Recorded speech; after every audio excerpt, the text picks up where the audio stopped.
తిరుమల కల్తీ లడ్డు వ్యవహారంలో రోజు రోజుకి కొత్త కొత్త మలుపులన్నీ కూడా జరుగుతున్నాయి. గత వైఎస్ఆర్ కాంగ్రెస్ పార్టీ హయాంలో లడ్డు తయారీకి కల్తీ నెయ్యి వాడారు, ఇందులో జంతువుల కొవ్వు, పంది కొవ్వు, చేపల కొవ్వు కలిశాయని చెప్పేసి నారా చంద్రబాబు నాయుడు గారు, పవన్ కళ్యాణ్ గారు చేసినటువంటి ఆరోపణల మీద సుప్రీంకోర్టు సిట్ దర్యాప్తు చేయించి నివేదిక కూడా తెప్పించుకుంది.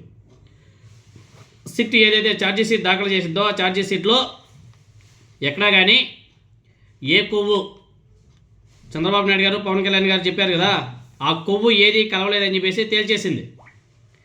దీంతోనే తాము చెప్పింది నిజమైనని చెప్పేసి వైఎస్ఆర్ కాంగ్రెస్ పార్టీ నాయకులతో పాటు మిగతా చాలామంది హిందువులందరూ కూడా చాలా అప్రిషియేట్ చేస్తున్నారు, హ్యాపీగా ఫీల్ అవుతున్నారు.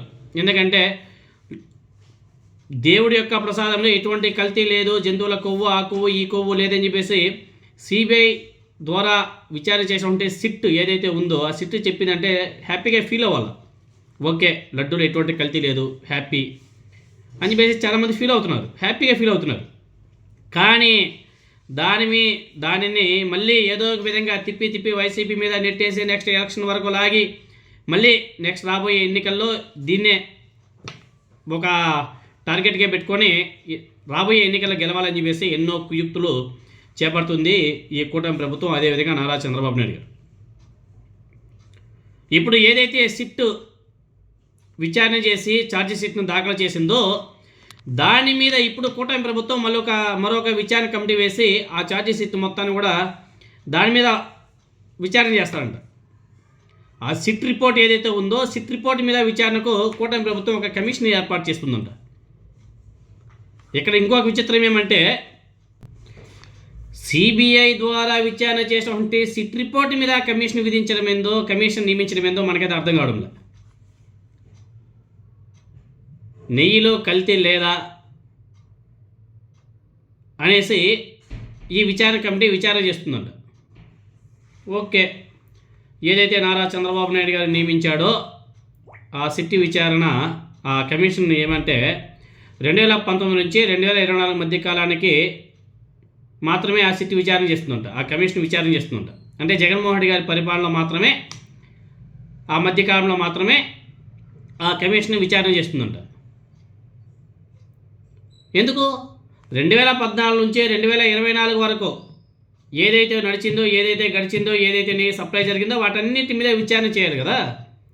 2014 నుంచి 2024 వరకు చేయమని చెప్పండి. 2019 నుంచి 2024 వరకు మాత్రమే ఎందుకు? అంటే గత తెలుగుదేశం పార్టీలో కల్తీ జరగలేదేనా?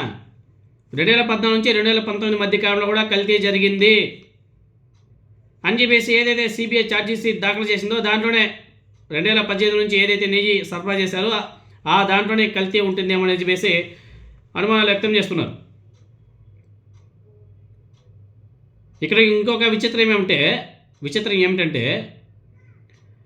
ఇందులో నిందితులుగా తేలినటువంటి ప్రీమియర్ డైరీ 2013 నుంచి 2024 వరకు నెయ్యిని అనేక సార్లు టెండర్లో పాల్గొని సరఫరా కూడా చేసింది. ఈ కూటమి ప్రభుత్వానికి నిజంగా తిరుమల శ్రీవారి మీద భక్తి ఉంటే వీళ్ళ ప్రభుత్వంలో సరఫరా అయినటువంటి నెయ్యి మీద కూడా విచారణ చేయించాలి, ఆ రిజల్ట్స్ కూడా బయటపెట్టాలి. ఆ రోజు 90% పైగా నెయ్యి సరఫరా చేసినటువంటి డైరీయే వైఎస్ఆర్ కాంగ్రెస్ పార్టీలోనూ 10% ఆ రిమైనింగ్ ఏదైతే బ్యాలెన్స్ ఉందో ఆ బ్యాలెన్స్ నెయ్యి సరఫరా చేసింది. వాళ్ళు ఎంతైతే టెండర్లో చేజెక్కించుకున్నారో 90% తెలుగుదేశం పార్టీ అధికారంలో ఉన్నప్పుడే సప్లై అయిపోయింది. మిగతా ఏదైతే 10% బాకీ ఉందో అది వైసీపీ గవర్నమెంట్లో కంటిన్యూస్ ప్రాసెస్లో భాగంగా వాళ్ళు సప్లై చేయడం కూడా జరిగింది. దాన్ని తప్పుపడుతూ ఈ కూటమి ప్రభుత్వం నిందలు వేసే ప్రక్రియ కూడా మొదలుపెట్టింది. మరి 90% సప్లై జరిగింది మీ ప్రభుత్వంలోనే కదా, దాన్ని మాత్రం ఎవరు అడగరు, ఎవరు కూడా ప్రశ్నించరు. 2014 నుంచి 2019 మధ్యకాలంలో చంద్రబాబు నాయుడు గారు సీఎంగా ఉన్నప్పుడే 2018 ఆగస్టు 27వ తేదీన టీటీడీ ప్రొక్యూర్మెంట్ విభాగం 87,000 కేజీల నెయ్యిని కొనుగోలు చేసింది. ఆ నెయ్యికి ఆ వాసన తీసుకొచ్చేందుకు ఆవు నెయ్యి ఫ్లేవర్ని కలిపిన నెయ్యిని కూడా రోజుకి 975 కేజీల చొప్పున కొనుగోలు చేశారంట. ఆ రోజున వాడినటువంటి నెయ్యి కల్తీ నెయ్యి కాబట్టే వాసన రాలేదు. అందుకే ఏకంగా 3.75 కోట్లు ఖర్చు పెట్టి ఈ ఫ్లేవర్ కలిపారు అని చెప్పేసి వైఎస్ఆర్ కాంగ్రెస్ పార్టీ నాయకుడు, అదేవిధంగా మాజీ టీటీడీ చైర్మన్ భూమన కరుణాకర్ రెడ్డి గారు ఆరోపిస్తున్నాడు. అప్పుడు దీనికి అనుమతి ఇచ్చినటువంటి టెక్నికల్ కమిటీలో అధికారులే ఎవరైతే ఉన్నారో, ఆనాడు ఎవరైతే అధికారులు ఉన్నారో ఆ అధికారులే వైఎస్ఆర్ కాంగ్రెస్ పార్టీ హయాంలోనూ కొనసాగారు అని చెప్పేసి కూడా ఆయన వెల్లడించారు. వీళ్ళంతా నెయ్యిని కొనాలని నిర్ణయించి పలమనేరుకు చెందినటువంటి పరాగ్ మిల్క్ ప్రొడక్ట్స్ నుంచి కేజీ నెయ్యి 385 రూపాయల చొప్పున కొనుగోలు చేశారంట. 2018 ఆగస్టు 28వ తేదీన చేసినటువంటి టీటీడీ తీర్మానం 374లో ఇవన్నీ కూడా చాలా స్పష్టంగా రాసి ఉండారంట. ఒకసారి ఆ విచారణ కమిటీకి, ఆ విచారణ కమిషన్కి ఆ రిపోర్ట్ కూడా ఇస్తే బాగుంటుంది. అవన్నీ కూడా చూసుకుంటే బాగుంటుంది. 2014 నుంచి ఇదే సిబిఐ దర్యాప్తు వేయించే ధైర్యం చంద్రబాబు నాయుడు గారికి ఉందా? 2014 నుంచి 2024 వరకు వీళ్ళ కమిషన్తో పాటు సిబిఐ ద్వారా ఇన్వెస్టిగేషన్ చేయించండి.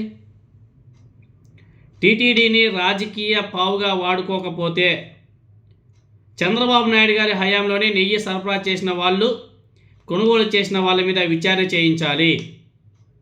ఇప్పుడు టీటీడీ ఈవో అంటే ఇప్పుడైతే ఆయన మార్చేశారులే, అనిల్ కుమార్ సింఘాల్ గారు దోషి అని చెప్పేసి అంటున్నారు కదా. సిట్టు ఏర్పాటు చేశాక జత్తు కొవ్వు విమర్శలు చేసినటువంటి వీళ్ళు ఆయన రెండోసారి ఎందుకు ఈవోగా నియమించారు? నెయ్యి పేరుతో టీటీడీ మాజీ ఈవో అనిల్ కుమార్ సింఘాల్ గారిని టార్గెట్ చేసే ప్రయత్నం చేస్తున్నారన్న అనుమానాలు కూడా వస్తున్నాయి. వీళ్ళు తప్పించుకోవడం కోసం ఒక ఐఏఎస్ ఆఫీసర్ని బలి చేయబోతున్నారా అంటే మేబీ. చంద్రబాబు నాయుడు గారు, పవన్ కళ్యాణ్ గారు పదే నెయ్యిలో జంతువుల కొవ్వు, పంది కొవ్వు, చేప నూనె వాడారని చెప్పేసి దుష్ప్రచారం చేస్తే వాళ్ళు ఆరోపించినట్టు ఆ నెయ్యిలో అవేవి లేవని చెప్పేసి సిబిఐ ఇచ్చేటువంటి రిపోర్ట్లో తేలితే అయినా ఇంకా ఎదురుదాడి చేస్తూ గత వైఎస్ఆర్ కాంగ్రెస్ పార్టీ ప్రభుత్వాన్ని నిందిస్తున్నారు. నిజంగా వీళ్ళకి చిత్తశుద్ధి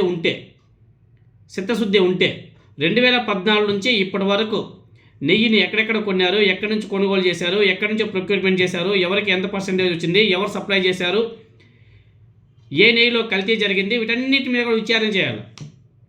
అది మాత్రం చేయరంట. 2019 నుంచి 2024 మధ్య కాలంలోనే చేస్తారంట. ఆ 2019, 2024 మధ్య కాలంలో కూడా 10% నెయ్యి గత తెలుగుదేశం పార్టీ హయాంలో ప్రొక్యూర్మెంట్లో భాగంగా టెండర్లో పాల్గొన్నటువంటి కంపెనీయే 10% ఇక సప్లై చేసింది కంటిన్యూస్లో భాగంగా. దాన్ని బూచిగా చూపి ప్రజల్ని మళ్ళీ మభ్యపెట్టే కార్యక్రమం కూడా మొదలుపెట్టేసింది. ఎంత అధ్వానంగా ఈ కూటమి ప్రభుత్వం పనిచేస్తుందో, వ్యవహరిస్తుందో ప్రజలందరూ కూడా ఒకసారి ఆలోచన చేయాలా. ఎందుకంటే దీన్ని మాత్రం వీళ్ళు వదలరు. నెక్స్ట్ రాబోయే ఎలక్షన్ వరకు దీన్ని బూచిగా చూపిస్తూనే వస్తారు. ఇంకా వీలైతే వాళ్ళ మీడియా ద్వారా దీని మీద ఇంకా ఎక్కువ అసత్య ప్రచారాలు చేయడానికి కూడా సిద్ధమైపోతారు.